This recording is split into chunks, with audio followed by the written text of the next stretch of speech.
Hello everyone, welcome to my YouTube channel. जैसा कि हमने पिछले ट्यूटोरियल सीरीज़ में देखा था कि हमने जो भी डिस्कस किया था डायरेक्शन सेंस की प्रॉब्लम को, वो हमने डिस्कस किया था जब नॉर्मल वॉक होती है। तो हमने जैसा कि बताया भी था, जब नॉर्मल वॉक होती है तो इतनी ज़्यादा प्रॉब्लम नहीं होती है और हम इजीली बहुत क्वेश्चन सॉल्व कर लेते हैं। बट लोगों को ये लगता है कि जब नॉर्मल वॉक ना होके हमारा क्वेश्चन जो है, जब एंगुलर वॉक होने लगे, जब कोई भी पर्सन एंगल में वॉक करने लगे, या ऐसा बोल सकते हैं कि वो एक्सिस पे एंगुलर वॉक करने लगे, तो हमारा क्वेश्चन ज़्यादा डिफिकल्ट हो जाता है।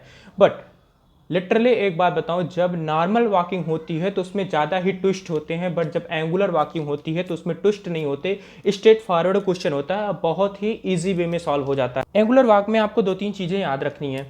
Clockwise direction, anti clockwise direction क्या होता है, ये दो चीज़ें पता होनी चाहिए। जो हमने प्रीवियस लेक्चर में सीखा था, हम चीज़ें वही अप्लाई करेंगे कि डायरेक्शन में अगर हम वॉक करते हैं, वॉच के रिस्पेक्टिव अगर हम वॉक करते हैं तो हमारा क्लॉकवाइज होता है, और वॉच के अगर हम अपोज वॉक करते हैं तो हमारा एंटी क्लॉकवाइज होता है। मतलब क्लॉकवाइज इस डायरेक्शन में होता है, एंटी क्लॉकवाइज उसका जस्ट अपोजिट होता है। तो हम छोटी छोटी चीज़ें जान गए। क्वेश्चन को पूरा कॉम्प्लेक्स नहीं बना रहा हूँ, क्वेश्चन को पार्ट पार्ट में डिवाइड करके उसको पढ़ूंगा और उसको छोटे छोटे पार्ट में सॉल्व करने की कोशिश करूंगा। पूरा क्वेश्चन नहीं पढ़ना है आपको। मैं सेंटर पॉइंट पे हूँ।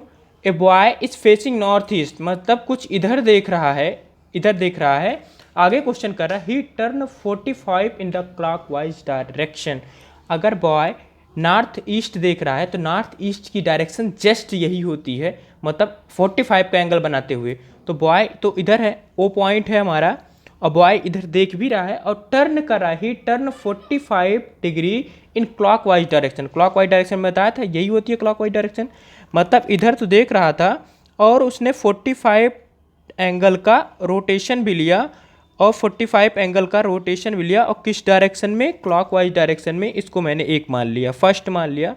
मतलब फर्स्ट जो आपने अप्लाई किया इस एक्सिस पे, जो फर्स्ट अप्लाई किया, मतलब पहली कंडीशन जो थी उसकी 45 डायरेक्शन क्लॉकवाइज मैंने कर ली। ये मैं फर्स्ट इसलिए लिख रहा हूँ जिससे आपको पता चलता रहे कि कौन कौन सी कंडीशन आप कंप्लीट कर चुके हैं। पहली कंडीशन कंप्लीट कर चुके हैं। अब क्या कह रहा है, then 135 degree in the anti clockwise direction. अच्छा, अब लड़का कहाँ पहुँच गया, लड़का यहाँ पहुँच गया है। मतलब लड़का ओ से स्टार्ट किया था, ए पे वो इधर देख रहा था, ए से लड़का अब बी पे पहुंच गया। आई थिंक ये सबको क्लियर होगा। बी पे लड़का जब पहुंचा हुआ है, अब वो क्या कर रहा है, बी से 135 डिग्री एंटी क्लॉकवाइज डायरेक्शन में। ये है बी, क्लॉकवाइज डायरेक्शन ये होगा, एंटी क्लॉकवाइज डायरेक्शन ये होगा। 135 का मतलब है जस्ट 135। तो यहाँ तक तो हमारा 180 होता है। अगर मैं बात करूँ यहाँ तक 135 कहाँ तक जाएगा, जरा हम देख लेते हैं। 180 में से अगर मैं 135 को सब्ट्रैक्ट कर दूँ तो यहाँ से हमारा क्या आता है, 45 आता है। तो आई थिंक हमारा ये कुछ पहुँचेगा यहाँ तक। अगली कंडीशन जो जाएगी यहाँ तक जाएगी, क्योंकि ये हमारा 45 होता है। तो ये हमारा क्या हुआ, 135 डिग्री यहाँ पे हो गया 135। ये हमारी कौन सी कंडीशन थी, ये हमारी दूसरी कंडीशन थी, ये हमारी दूसरी कंडीशन हो गई। अब बॉय हमारा यहाँ बी था, सी पे पहुँच गया।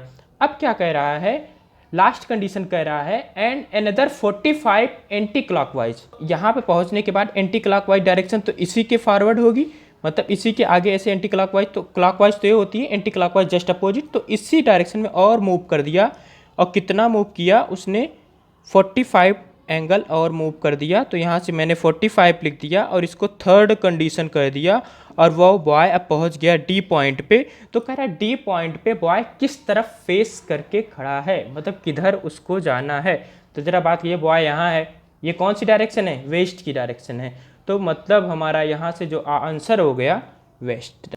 सेकंड क्वेश्चन थोड़ा और अच्छे से देखेंगे कि जिससे हमारा और थोड़ा ज़्यादा क्लियर हो जाए। A old man is a facing west. Old man is a facing west, मतलब यहाँ पे हम पर्टिकुलर ओ पॉइंट है हमारा, ये पर्टिकुलर ओ पॉइंट है। ओल्ड मैन इधर की तरफ देख रहा है, इधर की तरफ देख रहा है, ठीक है। तो मैं यहाँ ए पॉइंट बना लूँ कि मतलब जो आदमी है वो इधर की तरफ फेस करके खड़ा हुआ है। क्या कर रहा है, ही टर्न 90 डिग्री टर्न करता, बट टर्न करने के पहले हमें डायरेक्शन देखनी है, किस तरफ, क्लॉकवाइज डायरेक्शन। क्लॉकवाइज डायरेक्शन मतलब कुछ क्या होगा, ऐसे होगा। क्लॉकवाइज डायरेक्शन ऐसे होगा। जब 90 डिग्री मूव करता है तो 90 डिग्री मैंने कहा यहाँ से लेके यहाँ तक वो क्या किया, 90 डिग्री मूव कर दिया, 90 डिग्री मूव किया और हमने इसको कंडीशन 1 मान लिया कि 1 कंडीशन हमारी फुलफिल हो गई। अब अगली कंडीशन क्या कह रहा है, एंड देन ये पहुंच गया हमारा बी पॉइंट पे, एंड देन 135 और मूवमेंट कराना है एंटी क्लॉकवाइज डायरेक्शन में। तो यहाँ पहुँचने के बाद उसको फिर एंटी क्लॉकवाइज डायरेक्शन देना है, मतलब एंटी क्लॉकवाइज डायरेक्शन हमारा ये होता है। तो यहाँ से मैंने तो इतना तो हमारा हो गया 90 और 135 और देना, 90 में जब 45 और ऐड करेंगे तो 135 आएगा, मतलब कुछ यहाँ तक गया हमारा। और यहाँ पे आने के बाद वो पहुँच गया सी पॉइंट पे और ये हमारा जो कंडीशन बनी 135 और कंडीशन कौन सी थी, सेकंड वाली कंडीशन थी, हमने इसको एज इट इज़ कर लिया। और यहाँ पे हमारा ये पॉइंट यहाँ पे आ गया, जो ओल्ड मैन था हमारा यहाँ पे पहुँच चुका है। उस समय किधर फेस करके खड़ा है, साउथ वेस्ट फेस करके वो खड़ा हुआ है। ये हमारा आंसर हो गया, ये क्वेश्चन कंप्लीट हो गया। तो इस तरीके के क्वेश्चन को हम बहुत इजीली क्रैक कर सकते हैं। रीजनिंग वाले जो क्वेश्चंस होते हैं किसी भी कॉम्पिटिटिव एग्जाम के लिए काफ़ी बेनिफिशियल होते हैं। तो हमें ये देखना है कि रीजनिंग के क्वेश्चन एटलीस्ट स्किप ना हो, क्योंकि वो बहुत ही ईजी होते हैं और उसमें कोई फार्मूला नहीं, कोई बस आपका लॉजिक क्लियर है, आपका माइंड सेट अगर क्लियर है तो आप क्वेश्चन को ईजिली क्रैक कर सकते हैं और एक अच्छा स्कोर कर सकते हैं किसी भी कॉम्पिटिटिव एग्जाम में। तो आज के लिए इतना ही, थैंक यू।